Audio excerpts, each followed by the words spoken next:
Olá, você que está em casa acompanhando a programação da TV Votorantim. Antes de mais nada, o meu muito obrigado a você que nos prestigia, que está sempre ligadinho aqui em tudo aquilo que a gente leva até você. E ao meu lado, lógico, ela, né, a jornalista aí que é a referência da nossa cidade. Ela que, em relação à política e Câmara Municipal, sabe quase tudo. Não vou dizer que sabe tudo, porque ninguém sabe tudo, né? Luciana Lopes, tudo bem, Luciana? Oi, Wellington, tudo bem? Você? Bem também, muito feliz, muito contente hoje, muito satisfeito, né?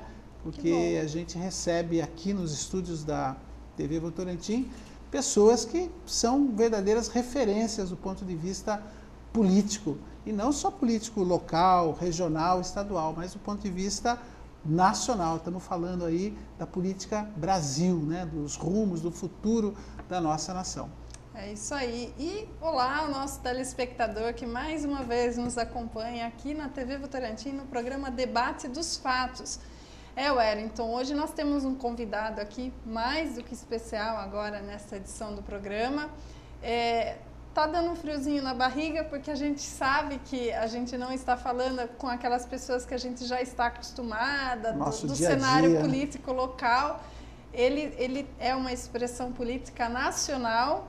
Então, eu confesso para você que eu vou ter um pouco de dificuldade durante o programa, mas aos poucos eu vou tentar me soltar um pouco para que esse programa seja conduzido da melhor forma. Relaxar, já deu assim, a primeira impressão é a que fica, né? Quando ele chegou, já só da forma de nos cumprimentar, de dar oi, a gente já viu que é gente como a gente. Aliás, né, gente, quando se trata do Partido dos Trabalhadores, independente de questões aí, paixão partidária de cada um, né? Uma coisa a gente tem que admitir, né? Grande parte também, não vamos dizer que é unanimidade, mas grande parte das pessoas que compõem o quadro do Partido dos Trabalhadores são pessoas que são desapegadas de muitas coisas aí que às vezes nos chateiam, né? E uma delas é a simplicidade, é ter a linguagem, ter a forma, ter o jeito da maior parte da população brasileira, né? Que são pessoas compostas de pessoas simples. Então, o Partido dos Trabalhadores tem essa característica, até pela sua origem, pela sua formação. Quem acompanha a história política do Brasil sabe de que maneira o Partido dos Trabalhadores surgiu e quais os motivos que levou um grupo de pessoas a pensar em termos no Brasil um partido que pudesse ser a resistência de muita coisa que vinha acontecendo. Eu preciso me controlar aqui nos meus comentários, até porque grande parte de vocês sabem aí da minha história política também, né? Não deixa de ser uma história política. Hoje estou mais voltado ao jornalismo, mas como pessoa, como cidadão, tenho as minhas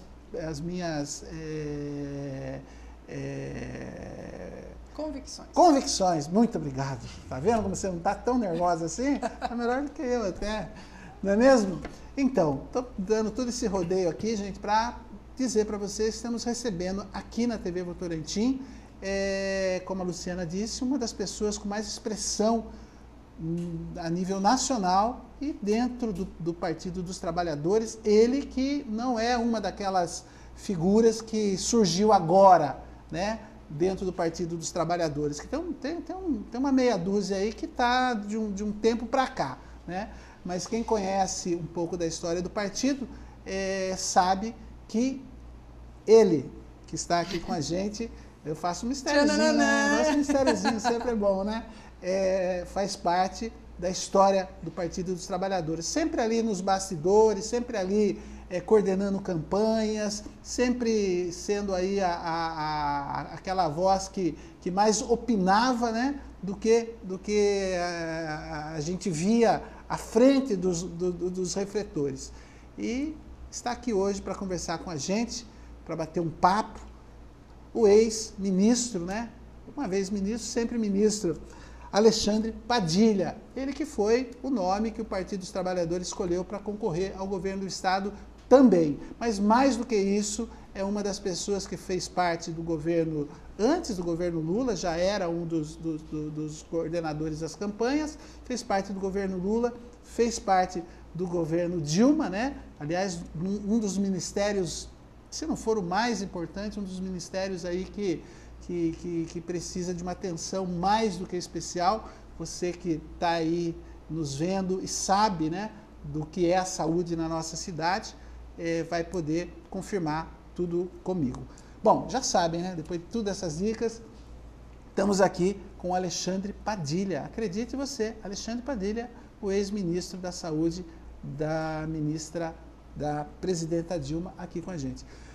Ministro, muito obrigado. O senhor pode ter certeza que é uma honra muito grande, né? Nós aqui de uma cidade de 110 mil habitantes, ter o privilégio de receber uma pessoa da sua importância no cenário político do nosso país. Quem agradece sou eu, Wellington, Luciana. Quem tem que estar conferindo a barriga sou eu, entrevistado, viu, Luciana? Quem vai entrevistar pode perguntar à vontade. É muita honra poder estar aqui em Votorantim, conversando com a população da cidade, poder participar aqui desse programa da TV Votorantim, debate dos fatos, e poder discutir os rumos do país. Nesses próximos dias, a população, no dia 26 de outubro, vai tomar uma decisão muito séria em relação ao país. A gente sabe que muitas vezes as pessoas, sobretudo quando é eleição para presidente da República, tem candidato a presidente, senador, governador, deputado federal, deputado estadual, foi uma eleição tão curta, né? Porque teve Copa do Mundo, depois teve a infelicidade da morte do ex-governador Eduardo Campos, ou seja, vários fatos que aconteceram que encurtaram a eleição. Muitas vezes a pessoa foi lá votar no primeiro turno sem saber direito ainda quem era o deputado federal, o deputado estadual, o mesmo candidato a governador, ao Senado. Agora não, dia 26 de outubro são 2 candidatos apenas, são 2 projetos de país que estão em disputa, projetos bastante diferentes, que já foram testados, né? O projeto Lula e Dilma foi testado, o projeto do Fernando Henrique Cardoso foi testado. Na verdade que os mais jovens não sabem o que foi o período do governo Fernando Henrique Cardoso, mas é só pensar, as pessoas que moram em Votorantim, na região, só avaliar o que expandiu de emprego no último período, o que expandiu de investimentos, o projeto de retirada das favelas, ou seja, desfavelamento de Votorantim. Votorantim, com recursos do governo federal, vai ter uma condição de não ter mais favelas, as pessoas podendo morar de forma digna. Ou seja, isso foram conquistas do governo Lula e Dilma. A gente sabe que a gente não fez tudo ainda, que muito precisa ser feito no nosso país, mas que o caminho de mudanças que ampliem a renda das pessoas que trabalham, protege o emprego das pessoas, que amplie o acesso aos serviços de educação, tanto a universidade, Instituto Federal, ProUni, Pronatec, o FIES, está nesse caminho Lula e Dilma. Agora, dia 26 de outubro é o dia para as pessoas decidirem.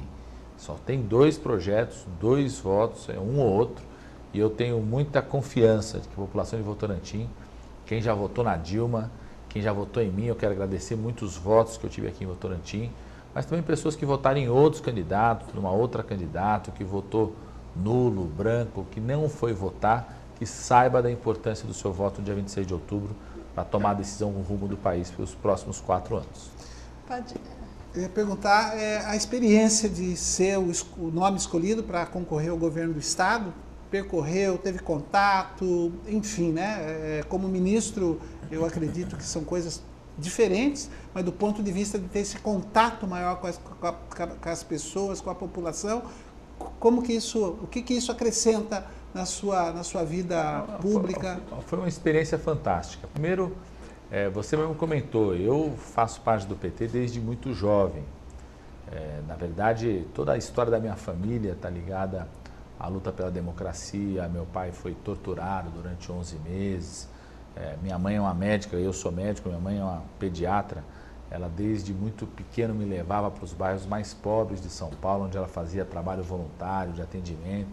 Então eu tenho uma ligação com a luta pela justiça social, por reduzir as desigualdades.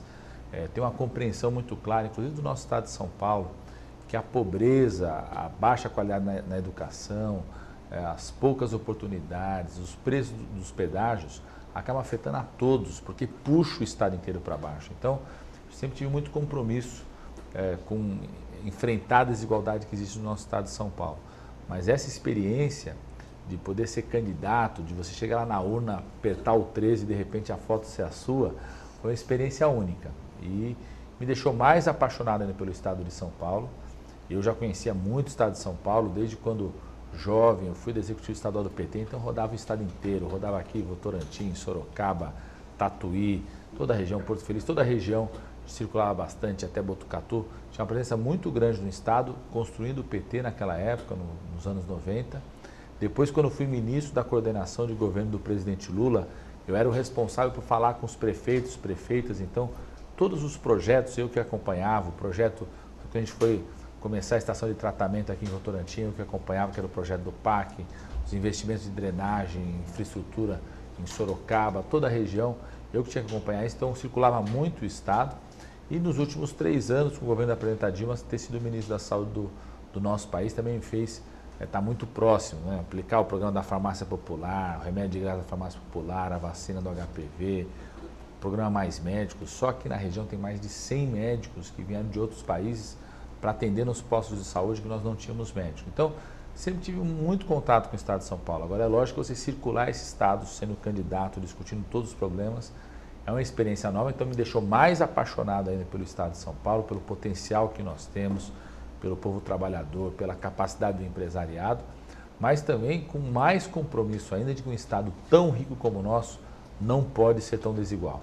A desigualdade é muito forte no nosso estado de São Paulo, tanto a desigualdade entre as pessoas que não tiveram acesso à educação, as pessoas que não têm uma renda adequada, as pessoas mais pobres que vivem na periferia, é tudo muito mais difícil para as pessoas. Nós precisamos enfrentar essa realidade, como também a desigualdade regional, né? A gente passa aqui, Sorocaba hoje é uma região que está no centro do desenvolvimento do nosso estado de São Paulo. Cresceu bastante, expandiu a indústria, tudo isso tem a ver com as decisões do governo Lula e Dilma de colocar financiamento, colocar o BNDES para ampliar a indústria, facilitar a compra de carros, tudo isso teve um grande impacto na economia nessa região. Mas nós temos regiões no nosso estado de São Paulo que não receberam nenhum tipo de investimento nos últimos 20 anos, né? Que a única coisa que receberam foram presídios, né, ou pedágios tão caros, ou seja, que dificulta muito o desenvolvimento dessas regiões. Então, nós temos que ter um grande compromisso com o nosso estado de São Paulo, não só de apoiar todo o potencial, a riqueza que tem, mas também um compromisso de tornar um estado menos desigual. Então, eu fiquei muito feliz da experiência.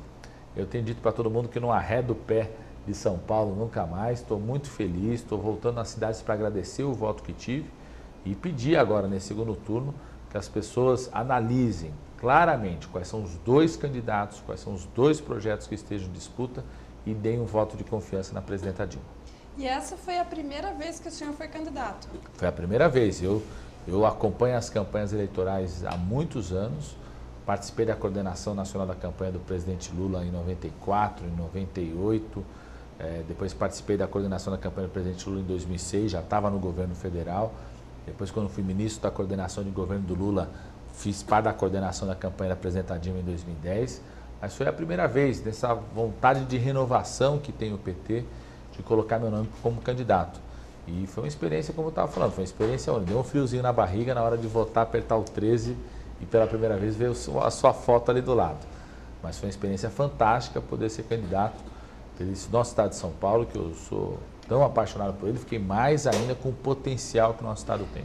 Eu acredito que São Paulo pode ser o melhor lugar para se viver, melhor lugar para se estudar, melhor lugar para se investir.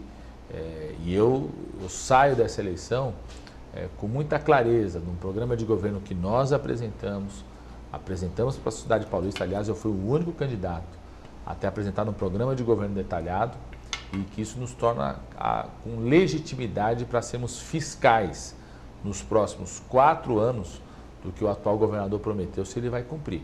Tem uma coisa que ele disse, já ficou claro que não é verdade, que ele falou que não faltava água em São Paulo. Nós estamos vendo a situação de várias cidades, Itu aqui perto, né, várias cidades e bairros. Então nós vamos acompanhar, fiscalizar com críticas construtivas, mas exercer aquilo que o povo de São Paulo nos deu legitimidade, que é exercer um papel de oposição construtiva ao atual governo do estado de São Paulo. O senhor é muito jovem, né? Mas Tenho 43 anos de idade. 43 anos, mas tem larga experiência política, a política já nasceu no senhor, a política até partidária, né? O senhor, acho que muito jovem, já participou aí até do início do Partido dos Trabalhadores. Né? Eu entrei no PT com 16, 17 anos de idade. O PT já existia, né? Porque eu tenho 43 anos, mas acompanhei a construção do PT, tenho muito orgulho. Tenho muita clareza dos erros que pessoas dentro do PT cometeram e por isso tem que ser punidas.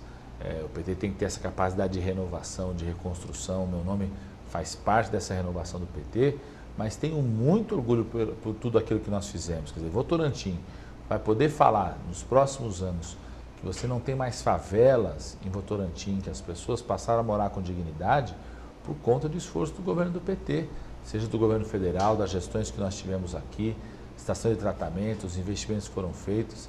Essa região, por exemplo, outro dia, no meio da campanha, eu fui em porta de fábrica em Sorocaba, de manhã cedinho, conversando com os trabalhadores, mas conversando também com os empresários, com os diretores das fábricas, todos eles dizendo o quê? Olha, a gente não tem o que criticar em relação ao governo Lula e Dilma, porque nós conseguimos dobrar o número de metalúrgicos, trabalhadores na região de Sorocaba, por conta dos investimentos do Banco do Brasil, do BNDES. E é isso que está em disputa no dia 26 de outubro. Quer dizer, o mundo vive uma grande crise internacional. Países que adotaram a mesma receita, o mesmo modelo do candidato de oposição a nós, de oposição a presidenta Dilma, estão vivendo situações de 30% de desemprego, que é o caso da Espanha, 20% de desemprego, que é o caso de Portugal, não se recuperaram nunca mais. E o Brasil está conseguindo enfrentar essa grande crise internacional, protegendo aquilo que é mais valioso para o trabalhador e para as pessoas, que é o emprego. Não tenho dúvida nenhuma, o único projeto, dentre os dois que estão em disputa, que tem condições de fazer com que o Brasil ultrapasse essa crise internacional, mas ampliando renda e ampliando emprego, é o projeto da presidenta Dilma. Certo. O senhor, eu fui lá na origem do senhor, o senhor voltou para cá, eu vou voltar para lá. Vamos lá. Já na faculdade de medicina, o senhor já foi bastante atuante, daí já começou a sua liderança política já dali, né? E assim, eu gostaria até do senhor me corrigisse se eu não tiver razão, na gestão do Lula, o senhor assumiu o Ministério das Relações Institucionais, que é um ministério estratégico, é um ministério que mais do que prático, você necessita assim, ter muita, como se diz, caminhar, né, por todos os ministérios, saber conduzir de uma maneira ali que não haja conflitos, resolver situações problemáticas, é isso. Resuma para o povo votorantinense o que faz esse ministério, né? O presidente Lula, quando se transformou presidente da República, percebeu que ele precisava de um ministério que fizesse 3 tarefas. Uma, que fosse um ministério que dialogasse com o Congresso Nacional. Ou seja, um presidente da República não faz nada se não conseguir aprovar no Congresso Nacional seus projetos. Por exemplo, o Bolsa Família precisou de uma lei para aprovar. O ProUni precisou de uma lei. E é bom a gente lembrar que o atual adversário da presidenta Dilma foi contra o Bolsa Família, foi contra o ProUni. O Pronatec, que garante curso técnico profissionalizante de graça para 900 mil pessoas hoje no estado de São Paulo, foi uma lei que precisou ser aprovada. Minha Casa Minha Vida, o programa Mais Médicos, que traz médicos para 10 milhões de paulistas, todos eles precisavam ser aprovados no Congresso Nacional. E nessa época, então, o presidente Lula percebeu que precisava de um ministro para coordenar isso. Precisava de um ministro para coordenar o diálogo com a sociedade, ou seja, ouvir os empresários, ouvir universidades, ouvir os trabalhadores. E o presidente Lula montou um conselho que chamava Conselho de Desenvolvimento Econômico e Social, onde você sentava na mesma mesa o presidente da Federação dos Bancos e o presidente dos sindicatos bancários, ou seja, o empresário e o trabalhador. As universidades, os movimentos sociais, e ali você ia construindo os consensos do país, ou seja, unificando toda a sociedade em cima de um projeto de um país. E ele percebeu que você precisava de um ministro para chamar o governador e o prefeito e falar o seguinte: nós queremos construir mais casas. O governo federal dá o dinheiro, mas quem constrói a casa é o prefeito ou o governador. Nós queremos expandir as escolas, queremos criar o SAMU, só que quem vai tocar o SAMU são os municípios. Ou seja, que era um ministério para conversar com os governadores e prefeitos. E ele decidiu juntar tudo isso num ministro só, que foi o ministro das Relações Institucionais, que foi o papel que eu tive. Então, tinha o papel de coordenar todas as ações do governo, chamava o Ministério da Educação, o Ministério do Emprego, o Ministério das Cidades, a Caixa Econômica Federal, chamava o governador, combinava os projetos e fazia as coisas andarem. Então, foi uma tarefa realmente bastante interessante. Eu fiquei bastante feliz e de muita confiança com o presidente. E que o senhor precisava, nesse momento, ter um diálogo amplo com todos os partidos, saber dialogar, saber recebê-los, ter portas abertas, né? Então... Essa foi uma marca decisiva do governo do presidente Lula. Eu tenho muito orgulho de ter sido a pessoa que construiu essa marca. Está aqui o nosso presidente do PT municipal, Marcão, está aqui, ele sabe disso. O presidente Lula, quando eu assumi o ministério, o presidente Lula chegou para mim e conversou uma coisa seguinte, foi o seguinte: Padilha, nós precisamos de um lugar aqui, no Palácio do Planalto, que receba os prefeitos e prefeitas. Um prefeito e prefeita que estiver passando por aqui, tem que ter um lugar onde ele seja recebido e oriente a ele, ó, você precisa expandir a educação, precisa melhorar a saúde na sua cidade, fazer obras de casas, infraestrutura de pavimentação, orientar o prefeito de como fazer isso.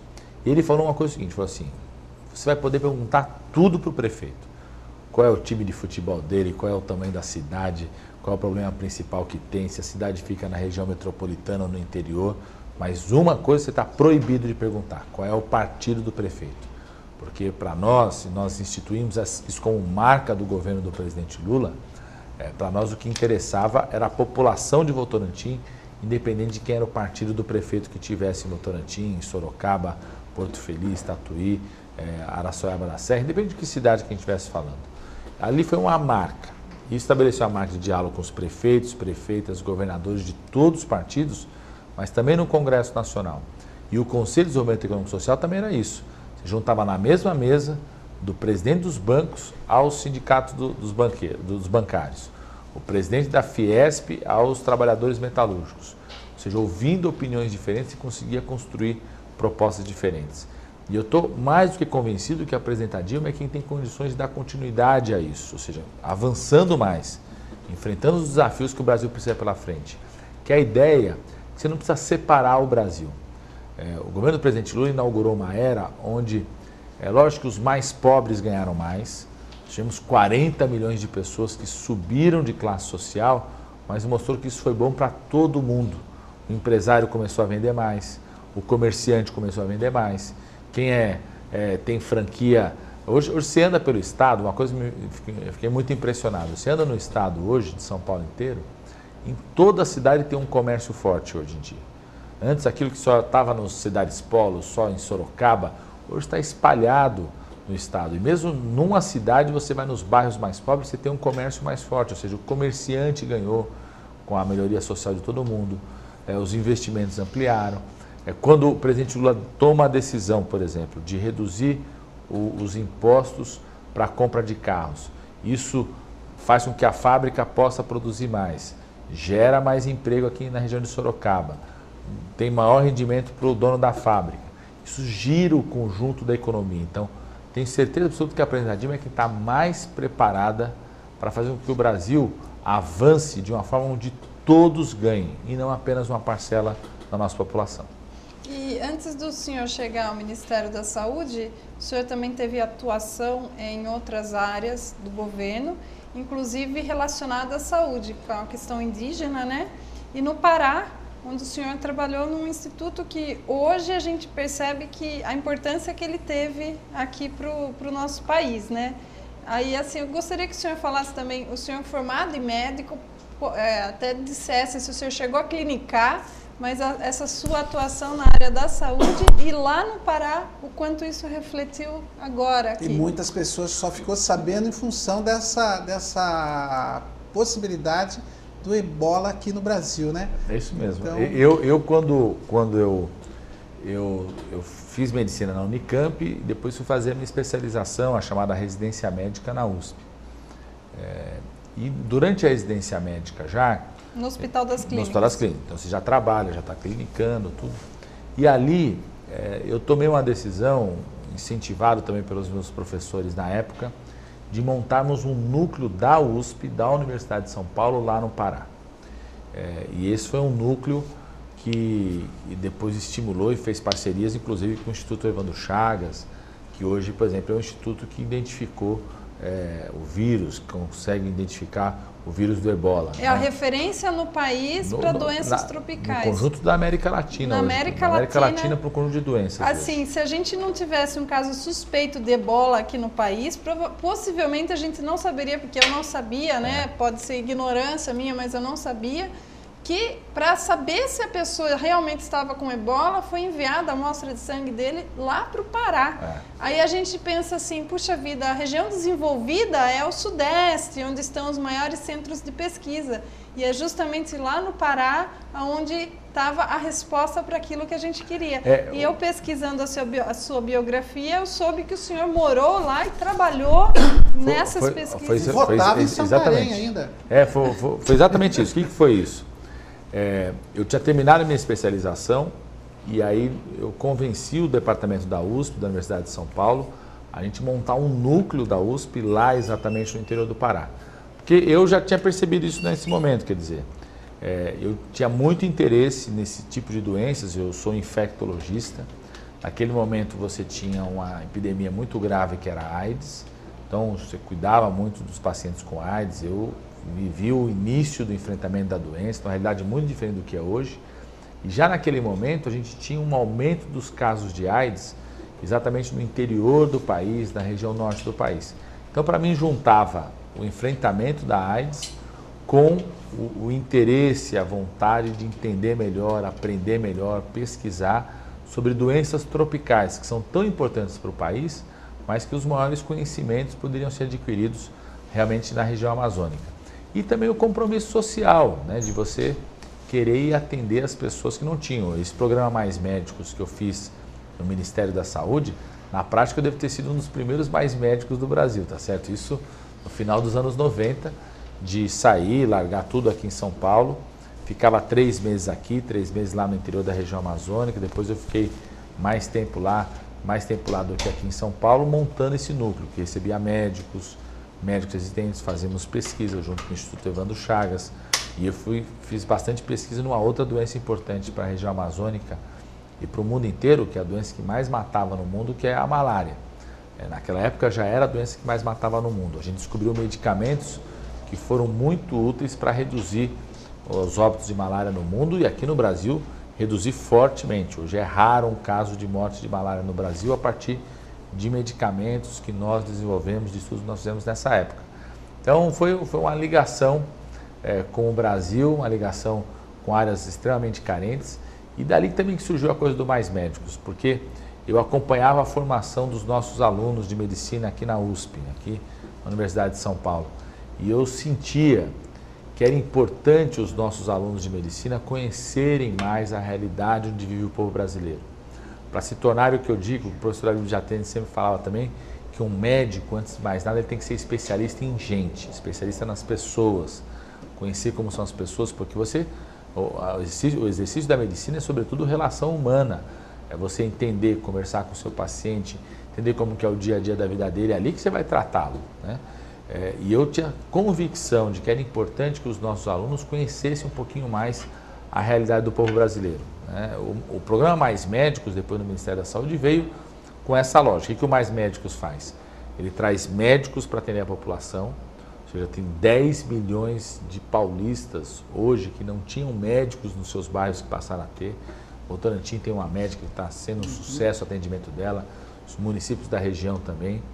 Você cria novos cursos de medicina, ou seja, dá mais oportunidades para o jovem brasileiro que quer fazer medicina poder fazer um curso de medicina, e você muda completamente o contato do estudante já, ele se aproxima mais de perto já na sua formação, o contato da realidade de saúde da população brasileira. Então o programa Mais Médicos tem essas 3 grandes iniciativas, né? Então foi inspirado nesse compromisso com conhecer melhor o Brasil, a realidade do povo, as dores que o nosso povo sente e colocar os médicos mais próximos da população. Ministro, vamos entrar mais na questão política mesmo, do ponto de vista das eleições, né? Alguns fatos aí, os palpiteiros de plantão dão aí os motivos do Partido dos Trabalhadores não ter, nessa última eleição, o mesmo sucesso que já teve em outras eleições.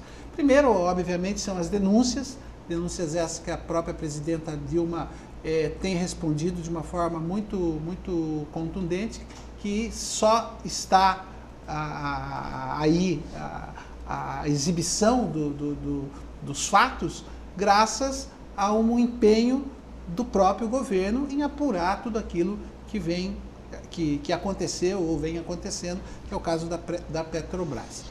Então essa é a primeira questão. A segunda questão talvez o senhor possa nos dizer, como candidato a governador, a ausência do líder maior, se é que essa palavra não é muito forte, do líder maior, o presidente Lula envolvido nas campanhas.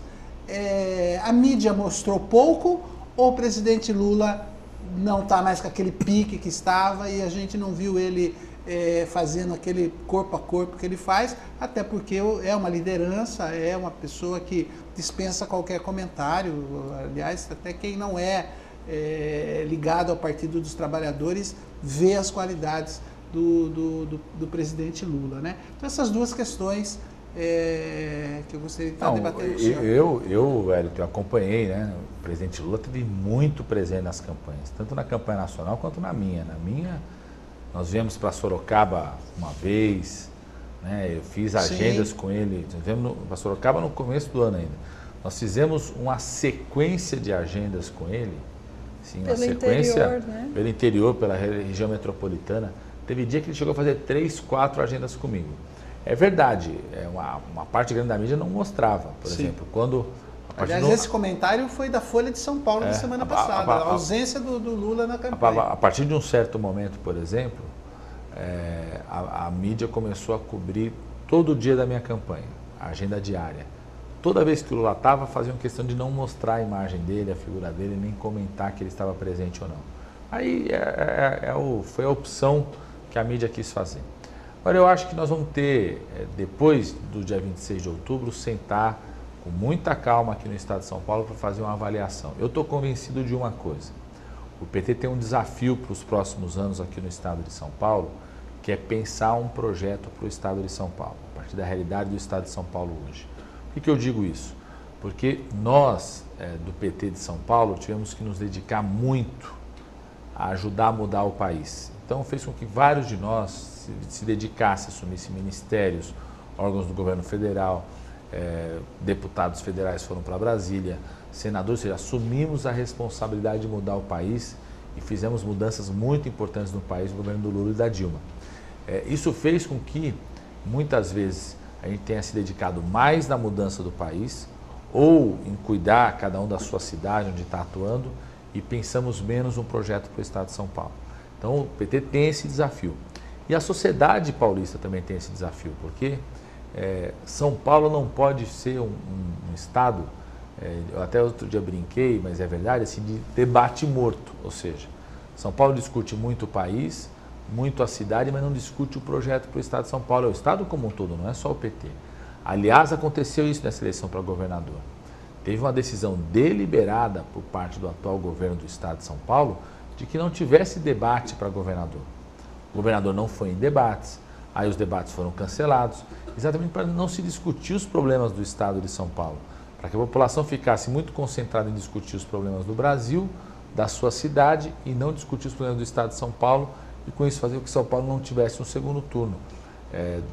Desde 2002, há 12 anos atrás, foi a última vez que teve 2 turnos na eleição em São Paulo. De lá para cá, nunca mais teve segundo turno. E um segundo turno ajuda a confrontar 2 projetos, a ter debate sobre isso.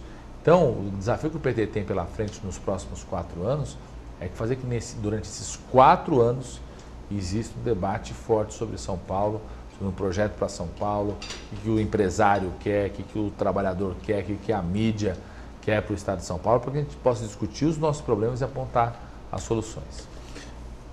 3 anos no Ministério da Saúde, né? O senhor conseguiu concluir pelo menos parte daquilo que um médico imagina para a saúde do seu país? Eu diria o seguinte, nós demos passos muito decisivos. Nós tivemos muita coragem de enfrentar algumas resistências para dar 3 passos que eram fundamentais para a gente começar a reconstruir a saúde do país. A saúde do país precisa ser reconstruída. Como uma casa, quando você vai reconstruir, você precisa... só que você não pode derrubar tudo, porque são milhões, são 140 milhões de brasileiros que dependem e são salvos hoje únicos, exclusivamente pelos hospitais públicos e pelo SUS. Você não pode derrubar isso, mas tem que reconstruir a partir da base. Você tinha 3 grandes desafios. Primeiro, você não tinha médico nos postos de saúde, na atenção básica de saúde. Você não faz saúde pública de forma organizada se você não fortalece a atenção básica de saúde. Lá você pode resolver 80% dos problemas de saúde que uma pessoa tem ao longo da vida. Segundo, você não tinha ainda no SUS, na saúde pública, todas as vacinas que você tem na saúde privada. E terceiro, medicamentos, a oferta de medicamentos para doenças crônicas, ou seja, permanentes, tinha muita irregularidade, não chegava permanente, os municípios não conseguiam comprar. Então nós tivemos muita coragem de atacar esses 3 problemas. O Mais Médicos, garantiu médicos para 50 milhões de brasileiros que não tinham médico no seu posto de saúde. Só tem um motivo para não ter médico no posto de saúde hoje, é o município não ter pedido médico para o programa Mais Médicos. O município que pediu conseguiu a quantidade integral de médicos que solicitou e os médicos estão dando um show no atendimento, na atenção básica, não só os que vieram de fora, mas os brasileiros também, na atenção básica de saúde. Segundo, hoje todas as vacinas que só tinham na clínica privada já tem na saúde pública. A última foi a vacina do HPV para as meninas que nós colocamos de forma gratuita. E o remédio de graça na farmácia popular, que foi uma solução inovadora que nós fizemos, ou seja, tinha dificuldade às vezes do município comprar o remédio, distribuir. A gente viu que tinham várias farmácias privadas espalhadas pelo país, que a pessoa tinha que pagar o remédio. Fizemos uma parceria com as farmácias privadas, a pessoa entra lá e pega o remédio para hipertensão, para diabetes de graça. Só para você ter uma ideia, Wellington, saiu de 2 milhões para 19 milhões de usuários do medicamento de graça na farmácia popular. Então nós demos 3 passos decisivos. Agora, nos próximos 4 anos, tem um passo muito importante a ser dado, que é a redução das filas de cirurgias, de exames, de atendimento com os médicos especialistas. E é isso que a presidenta Dilma quer fazer com o chamado Mais Médicos Especialistas. Ministro, dentro do trabalho que foi apresentado pela presidenta Dilma e o resultado das urnas, né, a gente mostra uma diferença aí do eleitorado Brasil afora, né? Minas, ela foi bem avaliada e em alguns estados nem tanto. Na sua avaliação, saindo aí os palpiteiros, quem esteve dentro do governo por um período aí quase que de 3 anos, quase o governo todo, né? Qual a resposta, qual o motivo de se chegar num segundo turno da forma que está se chegando, polarizando com o PSDB, na sua avaliação? É só as questões das denúncias, das prisões, ou tem alguns outros elementos? Não, o que eu diria, viu, Wellington? Desde 2002, o Brasil sempre teve 2 turnos. Ou seja, existem 2 projetos para o país que estão se confrontando, na verdade, desde 94, que 94 não teve segundo turno, 98 não teve segundo turno, desde 2002 vem sendo confrontados esses 2 projetos para o país. E a presidenta Dilma saiu vitoriosa do primeiro turno. Ela teve uma vitória muito importante em Minas Gerais, como você falou, que é a casa do adversário dela. Ou seja, quem conhece o adversário dela não votou nele para presidente da República. Ou seja, ele foi derrotado na casa dele, onde ele foi governador durante 8 anos, que falava que unificava Minas como um todo, foi derrotado em Minas Gerais. E certamente foi derrotado porque a população de Minas deu um recado para ele, indignada da história do aeroporto na terra do tio, tá certo? Da postura arrogante em relação ao estado de Minas Gerais, né? Dos problemas em relação ao pagamento do salário dos professores em Minas Gerais, dos vários problemas que Minas tem pela frente, que foram causados por quem hoje disputa com a presidenta Dilma. Então, ela saiu vitoriosa do primeiro turno e o segundo turno vai estar muito disputado. Eu sou daqueles, e digo para as pessoas, vai ser uma eleição bastante disputada até o dia da eleição. começam a ter os debates, vão ajudar muito as pessoas a tomar essa decisão. Vai ser uma eleição disputada até o último dia da eleição. Não acredito em distanciamento de nenhum outro candidato. Se as pesquisas mostrarem isso, não acredite. Né? No meu caso, o candidato ao governo do estado de São Paulo, as pesquisas erraram.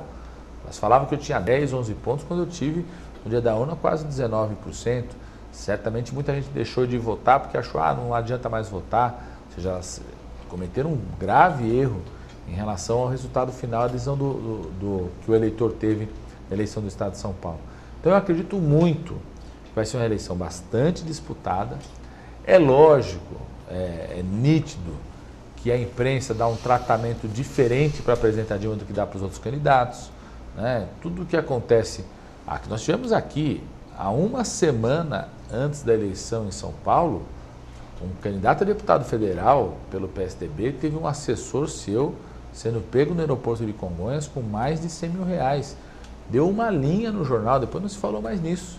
Quando envolve alguém do PT, são páginas e páginas, manchetes e manchetes. Ou seja, lógico que esse tratamento diferenciado também prejudicou o resultado que nós tivemos no primeiro turno, mas eu tenho muita confiança, né, de que o povo, quem está nos assistindo, na hora de ir lá votar, vai perceber que são dois projetos em disputa.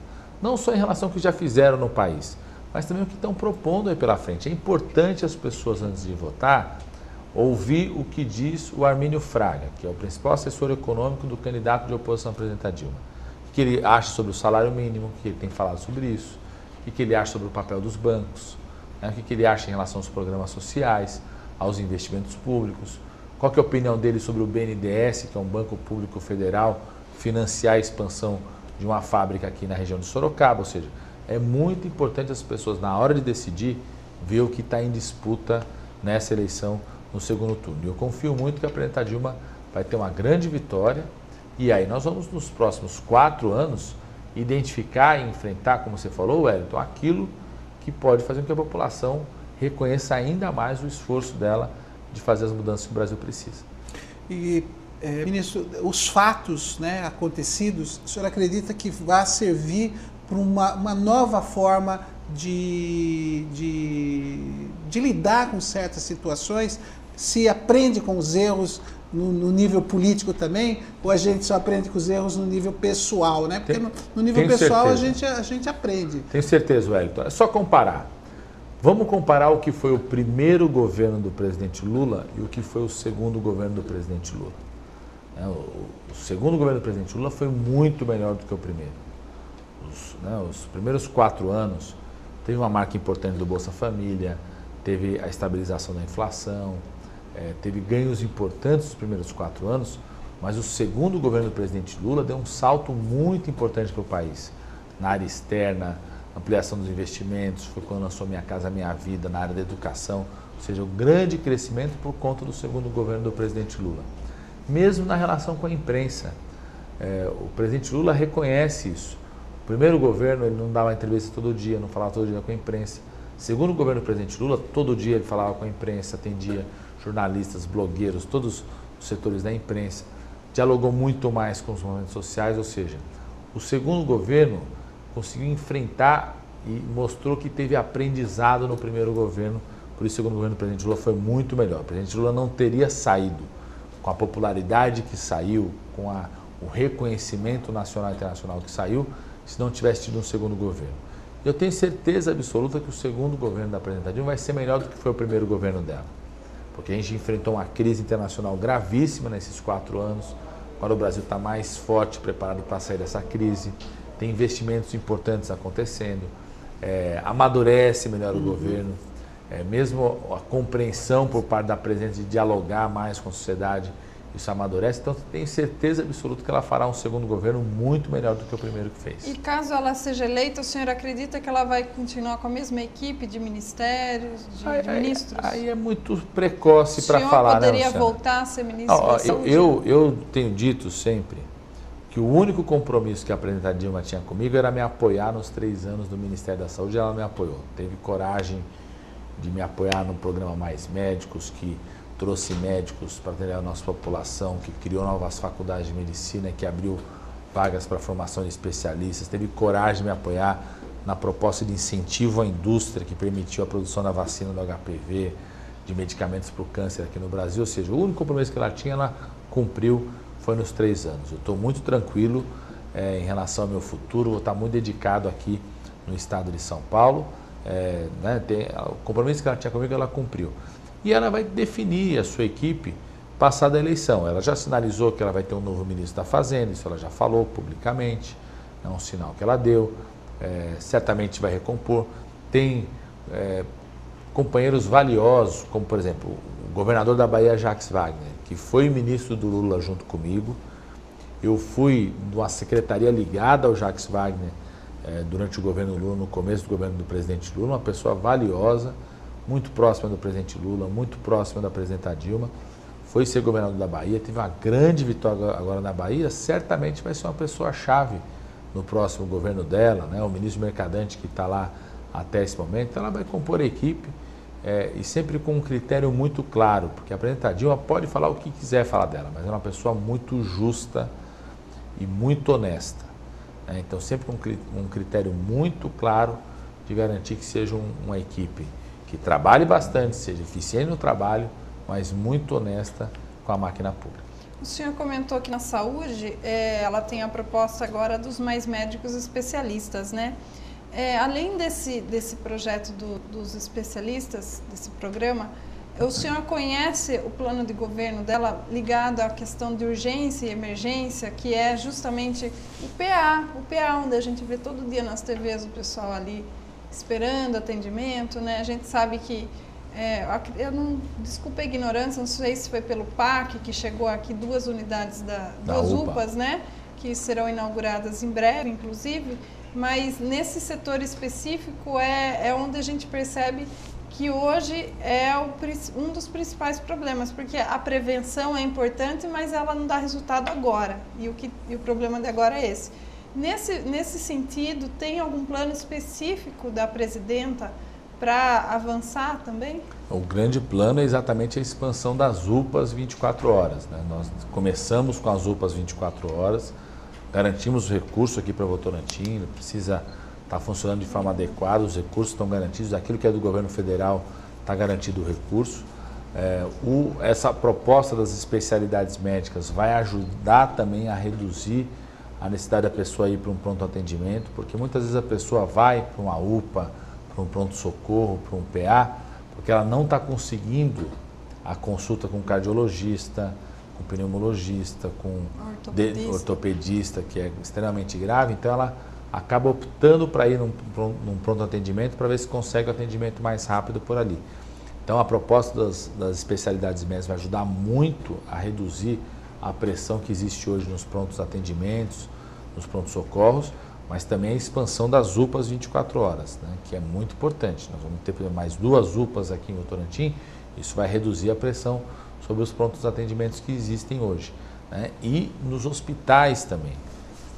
Precisa dos hospitais regionais enfrentar fortemente o problema da urgência e emergência nesses hospitais regionais, e essa é uma proposta muito forte dela. Ministro, a gente já está caminhando aqui para a parte final, né? Passa rapidinho. Deixa eu fazer só uma pergunta antes da saúde. Em relação à tabela SUS, existe alguma proposta nesse sentido para melhorar? Então, por exemplo, no período que eu fui ministro da Saúde nos 3 anos, nós reajustamos. Isso é importante porque eu já vi vários comentários, nunca teve mais reajuste da tabela SUS, o que não é verdadeiro. Todo ano a gente fez reajuste de valores. Agora eu criei uma outra coisa, porque qual que era o problema, viu, Luciana? Isso precisa acabar. Historicamente, os hospitais se organizavam como? Através de uma tabela. Então ele faz a cirurgia, recebe um valor. Faz um parto, recebe um valor. Faz um exame, recebe um valor. Isso se chamava de tabela SUS. Aí o Estado ou o município pagam aquele valor para aquele hospital. O que eu percebi quando estava no Ministério da Saúde? Que não é correto você pagar o mesmo valor para uma cirurgia que demorou 1 semana para ser realizada, de uma cirurgia que demorou 1 mês para ser realizada. Então, no pagamento do Ministério, você precisava ter uma forma de incentivar que o hospital atendesse direito às pessoas, de forma humanizada, reduzisse o tempo para a espera da cirurgia, fizesse o atendimento correto. Então, o que eu criei? Ao invés de ficar reajustando a tabela SUS de uma forma que o hospital pudesse receber a mesma coisa dependendo do tratamento, nós falamos o seguinte: além da tabela SUS, nós vamos criar um incentivo de qualidade. Que incentivo que é esse?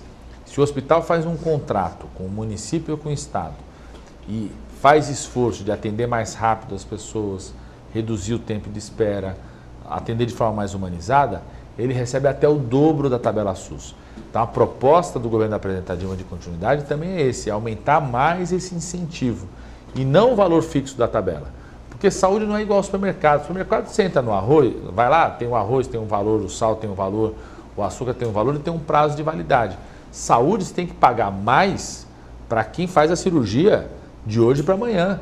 E não a mesma coisa de quem ficou 30 dias deixando a pessoa lá esperando fazer uma cirurgia. Ou seja, você tem que pagar pela qualidade do atendimento e não só pelo procedimento realizado. Então é essa mudança que nós começamos e o governo da Presidenta Dilma nos próximos 4 anos quer ampliar ainda mais essa mudança, ou seja, pagar ainda mais pela qualidade do atendimento. Voltando e a gente já caminhando aqui para a parte final.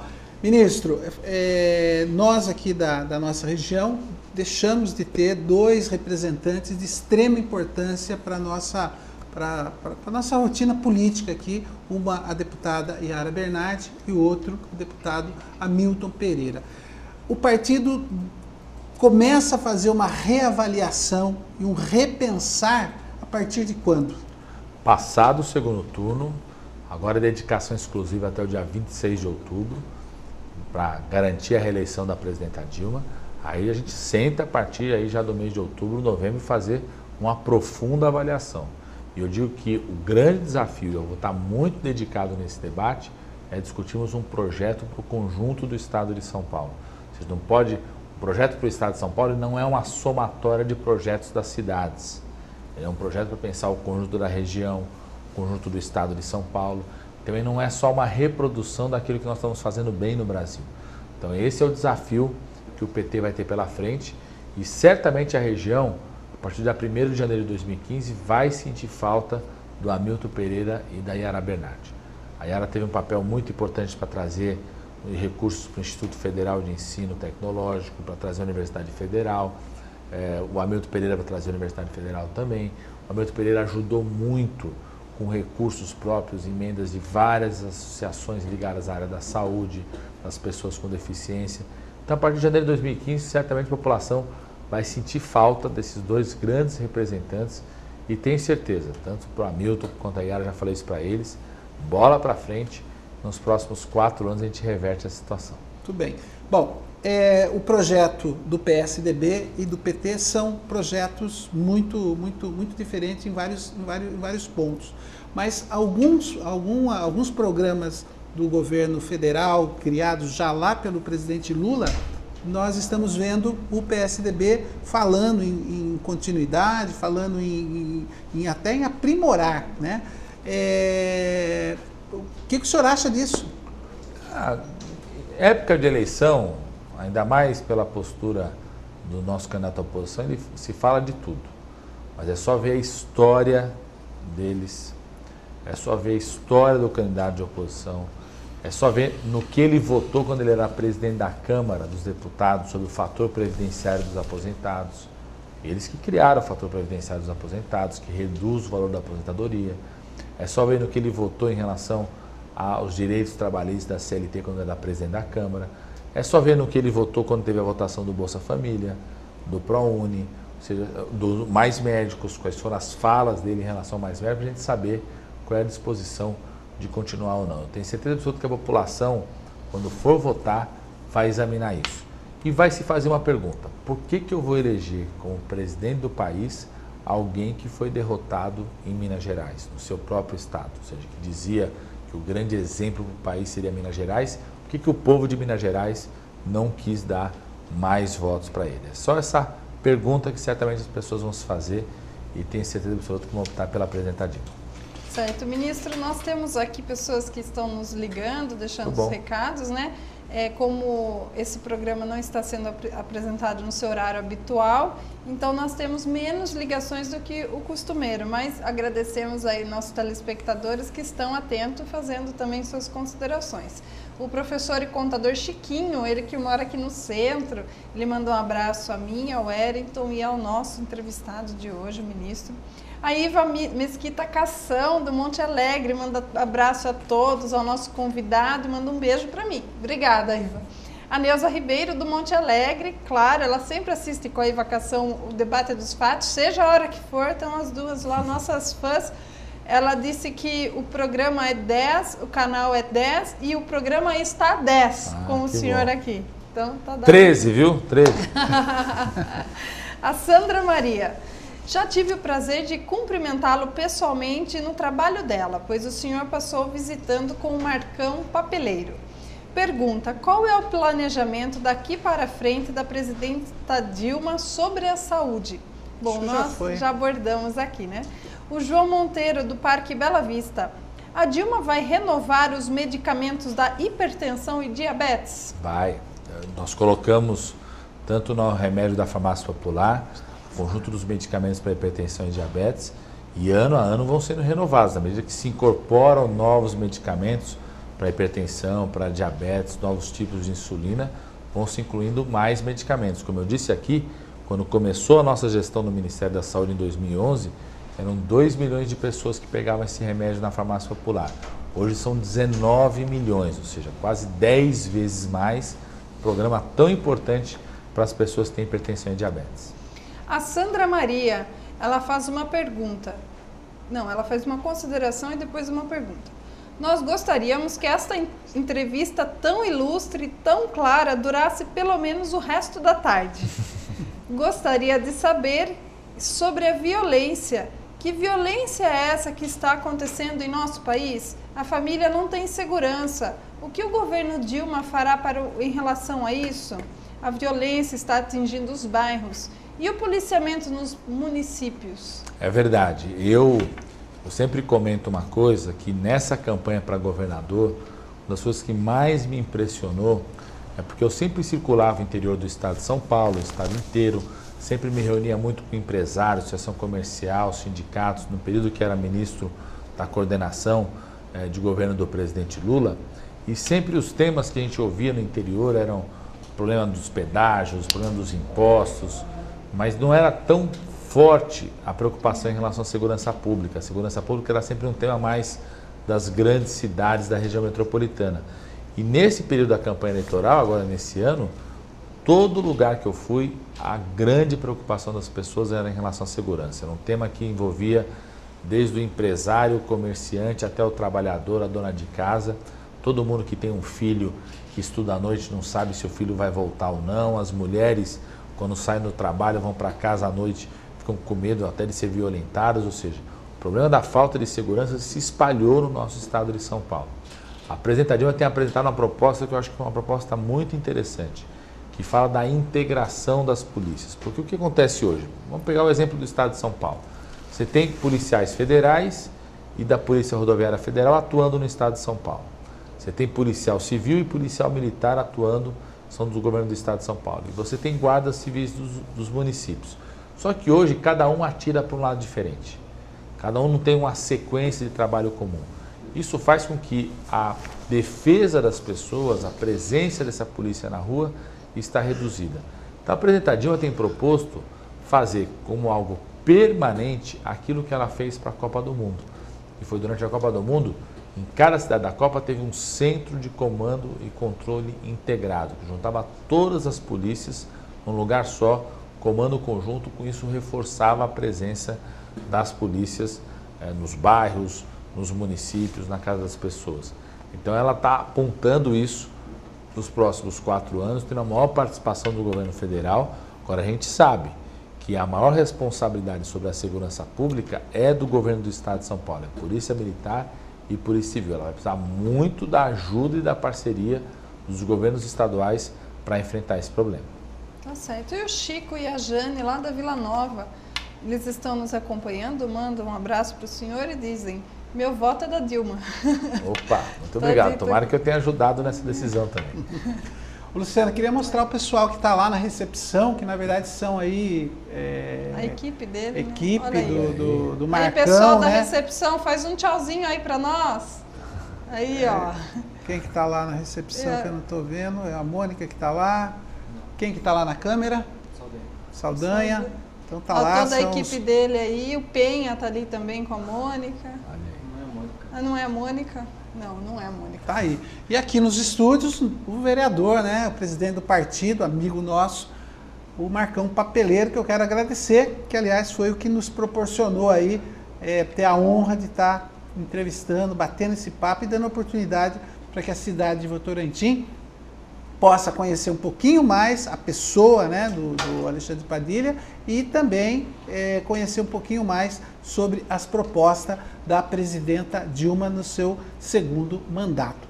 Ministro, quero agradecer muito aí a sua presença aqui com a gente. O senhor pode ter certeza que é um marco para a história da nossa TV, uma televisão que vai completar 5 anos agora, e tudo aquilo que diz respeito a pessoas que nos prestigiam, né? Acaba nos estimulando mais ainda no nosso trabalho. Então, muito obrigado. Estamos torcendo para que tudo corra bem, né, no segundo turno, e dizer que a TV Votorantim, a Gazeta de Votorantim, vai estar sempre à disposição, tanto do senhor quanto do partido, né, e de qualquer outro partido, obviamente, porque essa é a nossa linha de pensamento aqui na TV Votorantim. É mais ou menos como o presidente Lula falava para o senhor lá, atenda a todos, independente da sigla partidária, né? Então, muito obrigado da sua visita, e tenho certeza aí que o senhor tem uma jornada ainda hoje, tem outras cidades, mas a TV Votorantim, só reforçando, está à sua disposição sempre, a sua, do Marcão, que já sabe. E a palavra é com o senhor aí para finalizar esse bate-papo. Muito obrigado, Wellington, obrigado, Luciano, obrigado a todos que nos assistiram. E eu quero agradecer mais uma vez a votação que eu tive aqui em Votorantim, a votação que eu tive em toda a região. Eu tinha muita clareza de que nós enfrentaríamos um momento bastante adverso para o PT no estado de São Paulo, por vários motivos, mas quero dizer que eu honrarei a confiança de cada voto das pessoas que votaram em mim, que acreditaram numa proposta de mudança de verdade para o estado de São Paulo, nas nossas propostas para a área da educação, para a segurança, para a área da saúde, e foi o seu voto que me dá muita energia e muita tranquilidade e clareza para exercer agora pelos próximos 4 anos um papel de fiscalização, de sugestões construtivas, de oposição, de acompanhar cada promessa que o governador fez e que não cumpriu. E reforçar a todos aí, no dia 26 de outubro, próximos dias, decida o seu voto a partir da comparação entre os dois projetos. O que significa o que a Dilma está propondo para os próximos 4 anos. Busque saber o que o candidato de oposição de fato propõe, o que o seu assessor econômico propõe, o que pensa. Compare o que fizeram no período anterior e tenha certeza absoluta que você vai optar para que o Brasil continue mudando. A gente precisa avançar muito no nosso país ainda, precisa melhorar muito a vida de todo o nosso povo, de todas as classes sociais, mas o melhor caminho para a mudança continuar é com a presidenta Dilma. Então, muito obrigado a oportunidade, um abraço ao Votorantim em toda a região. Luciana Lopes, se despede dos nossos telespectadores. Sim, eu agradeço o nosso convidado de ter vindo até aqui. Como eu disse, para a gente é uma honra, né? Conseguir fazer o programa, conseguir me acalmar um pouco, mas para mim, acho que até para o meu currículo como jornalista, já estou digitando aqui já para colocar lá. Tá? Então, muito obrigada, agradeço ao Marcão Papeleiro, que está aqui também conosco nos estúdios e que nos proporcionou essa visita, né, e esta entrevista. Agradeço a você, Wellington, pela oportunidade de dividir a bancada, a toda a equipe da TV Votorantim que nos auxiliou nesse programa e especialmente a você, telespectador, que nos acompanha aí da sua casa. Então é isso, Wellington, e até logo, né? Bom, e você que acompanhou aqui essa entrevista e tem pessoas na família que estão trabalhando, que esse horário é um horário ingrato, né? O pessoal está tudo aí no trabalho. É só avisar que a gente vai estar reprisando em horários alternativos para que todos possam acompanhar essa visita, esse trabalho aqui da TV Votorantim. Desejo a todos um bom final de tarde, são 1h da tarde, um bom final de tarde e continue ligado na programação da TV Votorantim. Muito obrigado, um abraço a todos.